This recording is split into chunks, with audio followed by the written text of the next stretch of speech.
అందరికీ నమస్కారం అండి. ఈరోజు కమలశ్రీ గారు రచించిన అభిమన్యుడు కాదు అర్జునుడు అనే కథను గురించి విందామా? దేశంలో కోవిడ్-19 వైరస్ విలయతాండవం సృష్టిస్తోంది. ప్రజలు ఈ మహమ్మారి బారిన పడి పిట్టల్లా రాలిపోతున్నారు. నిరోధించలేని ఈ వైరస్ వ్యాప్తిని కాస్తైనా నియంత్రించగలం స్వీయ రక్షణ చర్యలు పాటిస్తూ సబ్బు లేదా హ్యాండ్ వాష్తో చేతులను శుభ్రం చేసుకోండి. ఏవైనా వస్తువులను కానీ సర్ఫేస్ను కానీ చేతులతో తాకితే వెంటనే చేతులని శానిటైజ్ చేసుకోవాలి. బయట నుండి వచ్చిన వెంటనే స్నానం చేసుకుని బట్టలను డెటాల్ వాటర్తో శుభ్రం చేసుకోవాలి. కూరగాయలను కొని తెచ్చినప్పుడు ఇంటి బయటే వాటిని శుభ్రం చేసుకుని ఇంట్లోకి తీసుకురావాలి.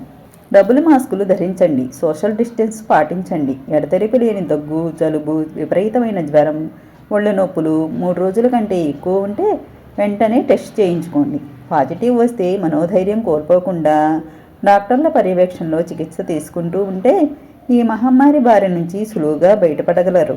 భయం వీడి ధైర్యంగా ఎదుర్కొందాం కరోనా మహమ్మారిని అంటూ టీవీలో న్యూస్ రీడర్ న్యూస్ ప్రజెంటేషన్ చేస్తున్నారు. టీవీ చూస్తున్న శాంతి, ఏమండి 2 రోజుల నుంచి మీ అమ్మగారు ఒకటే దగ్గుతున్నారు. నాకెందుకో ఇది ఆ లక్షణంలాగా అనిపిస్తుంది. ఓసారి టెస్ట్ చేయిద్దామండి అంది. ఏ టెస్టు? కరోనా టెస్ట్ అండి. ఒకవేళ ఆమెకు పాజిటివ్ వస్తే ఆమెను కోవిడ్ కేర్ సెంటర్లో జాయిన్ చేద్దాం. మళ్ళీ హోమ్ ఐసోలేషన్ అంటే ఆమె కింద ఎవరు చేస్తారు? ఇంట్లో పిల్లలు ఉన్నారు. ఆమె వల్ల పిల్లలకు వ్యాపిస్తే అంది శాంతి. ఏమంటున్నావు శాంతి? అమ్మకి తలస్నానం చేసిన కొన్ని రకాల వంటలు తిన్నా దగ్గు వస్తుందని నీకు తెలుసుగా. అంత మాత్రాన అది కోవిడ్ కాదు. అయినా 3 రోజుల కన్నా ఎక్కువ ఉంటే అప్పుడు అనుమానించాలి. ఈరోజే కదా దగ్గుతుంది. పోనీ నీ కోరిక మేరకే చేద్దాం రేపు ఉదయం అన్నాడు రాజేష్. సరే నీ ఇష్టం, కానీ ఆవిడకి పాజిటివ్ వస్తే మాత్రం మన ఇంట్లో ఉండటానికి లేదు. వెంటనే కోవిడ్ సెంటర్లో జాయిన్ చేయించండి అంది శాంతి. సరే సరే మెల్లగా మాట్లాడు, అమ్మ వింటే బాధపడుతుంది అన్నాడు రాజేష్. ఏం భయమా నాకు? ఇలానే మాట్లాడతా. ఆవిడకు కానీ వస్తే ప్రైవేట్ హాస్పిటల్లో జాయిన్ చేసి లక్షలు ఖర్చు పెడతానంటే మాత్రం నేను ఒప్పుకోను అంటూ అక్కడి నుంచి వెళ్ళిపోయింది శాంతి. ఈ మాటలు పక్కనే ఉన్న పక్క గదిలో ఉన్న రాజేష్ తల్లి మహాలక్ష్మికి వినపడుతూనే ఉన్నాయి. గుండెల్లో ఏదో ముళ్ళు గుచ్చుతున్నట్లుగా అనిపించి బాధపడింది. మరుసటి రోజు ఉదయం సచివాలయంలో మహాలక్ష్మికి టెస్ట్ చేయించారు. లక్కీగా ఆమెకు నెగిటివ్ వచ్చింది. అమ్మయ్య అనుకున్నారు ఇంటిల్లపాది. రాజేష్ రోజు ఆఫీస్కి వెళ్ళి వస్తున్నాడు. రోజులు గడుస్తున్నాయి. ఓ రోజు సాయంత్రం ఇంటికి వచ్చిన రాజేష్కి ఒక్కసారిగా విపరీతమైన తలనొప్పి, జ్వరం, ఒళ్ళు నొప్పులు మొదలయ్యాయి. ప్రయాణ బడలిక వల్లనేమో అనుకుని ఆ పూటకి పారాసిటమాల్ వేసుకుని నిద్రపోయాడు.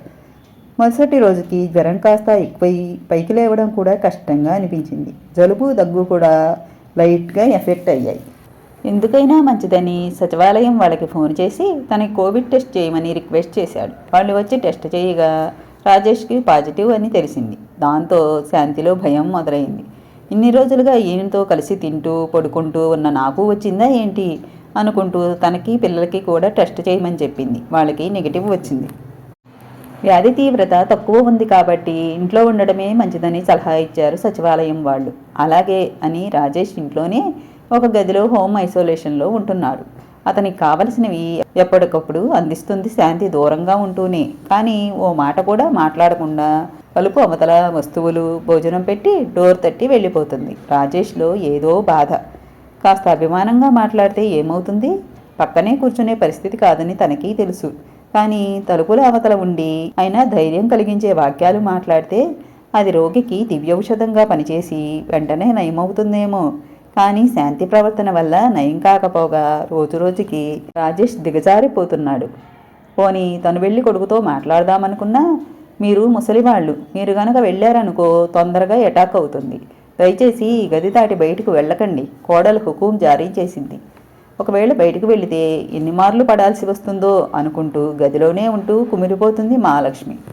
కానీ తల్లి మనసు ఉండలేకపోతోంది. కొడుకుకి అసలే ఒంటరితనం అంటే భయం. చిన్నప్పుడు తననే అంటిపెట్టుకుని ఉండేవాడు. పడుకునేటప్పుడు తల్లిని పట్టుకునే పడుకునేవాడు. ఓ వయసు వచ్చాక తండ్రితో పడుకునేవాడు. అంతేకాని ఏనాడు ఒంటరిగా పడుకోలేదు. పాపం బిడ్డ ఒంటరిగా ఎలా బాధపడుతున్నాడో ఏంటో అనుకుంటూ నెమ్మదిగా తలుపు తీసింది. ఓపిక లేకపోయినా గోడని ఆసరాగా చేసుకుని నడుస్తూ కొడుకు గది వరకు వెళ్ళింది.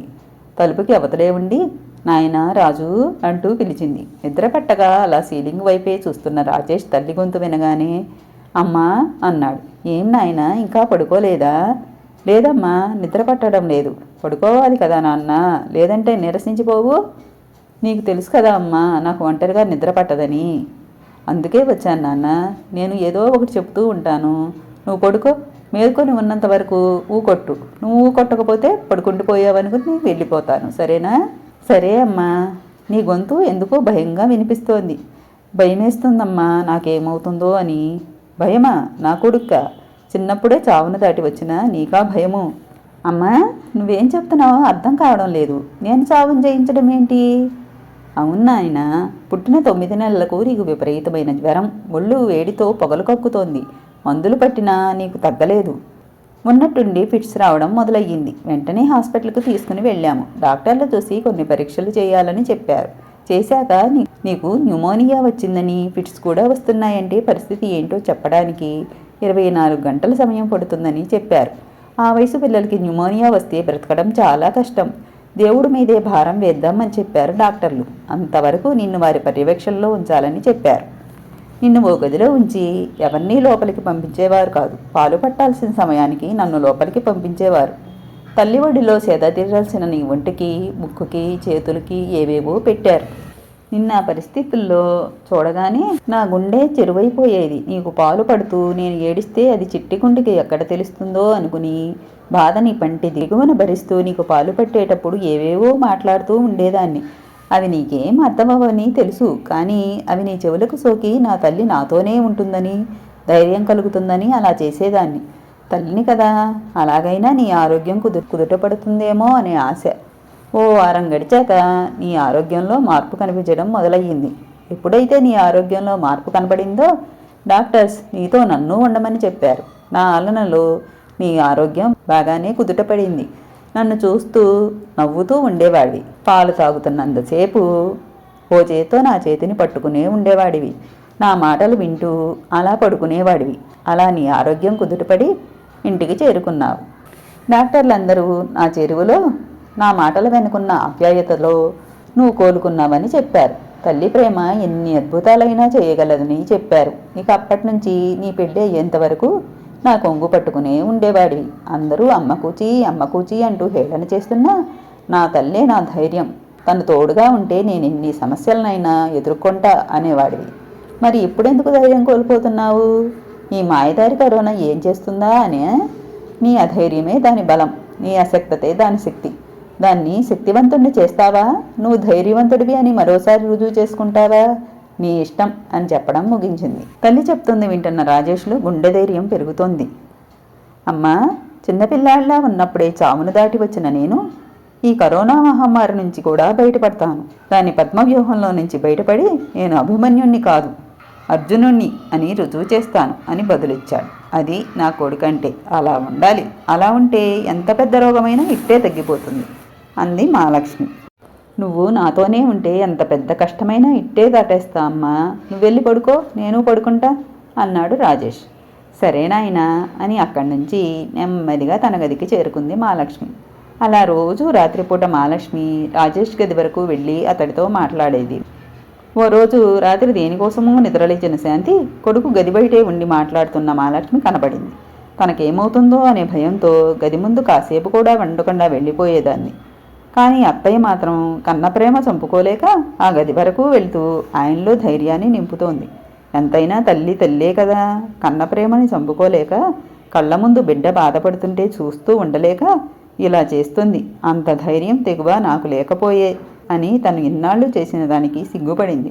తర్వాత ఆమె కూడా రాజేష్తో ఏదో ఒకటి మాట్లాడుతూ అతనిలో ధైర్యం నింపింది. పిల్లలు కూడా సరదాగా మాట్లాడేవారు. అలా కొద్ది రోజులకు రాజేష్ కరోనా మహమ్మారి బారి నుండి కోలుకున్నాడు. తన కొడుకు కోలుకోగానే అతని ప్రేమగా హక్కున చేర్చుకుని నువ్వు అభిమన్యుడివి కాదు నాన్న, అర్జునుడివి అంటూ అతని నుదుట ముద్దాడింది మహాలక్ష్మి. నువ్వుంటే నన్నే కష్టం బాధ పెట్టదమ్మా అంటూ తల్లి ఒడిలో తలపెట్టుకున్నాడు రాజేష్. ఈ కథ ఇంతటితో సమాప్తమండి. తిరిగి మరో మంచి కథతో మళ్ళీ కలుసుకుందాం. కరోనా మహమ్మారే ప్రాణాలను తీసేస్తుంది, కానీ అంతకన్నా భయంకరమైనది ఒంటరితనం.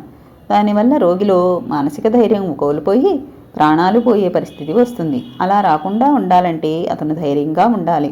ఆ ధైర్యం అతని కుటుంబం అందివ్వాలి. దగ్గరకు వెళ్ళకపోయినా బయట నుండే మాట్లాడుతూ వారిలో ధైర్యం నింపాలి. దానితో కరోనా నుండి తొందరగా కోలుకుంటారు.